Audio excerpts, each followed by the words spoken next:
Good afternoon. It is still October 8th, 2022. This is the afternoon update on Tropical Storm Julia.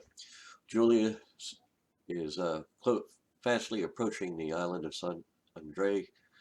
As you can see, the center is getting close to going directly over this island.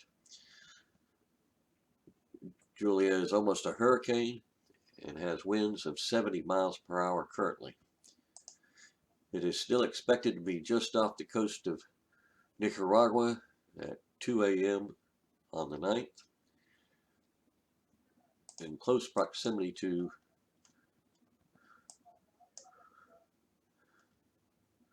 Pearl Lagoon, Cacobilla, Orinoco, Shincula State, crossing over Laguna de Puras. This has been the afternoon update on Tropical Storm Julia.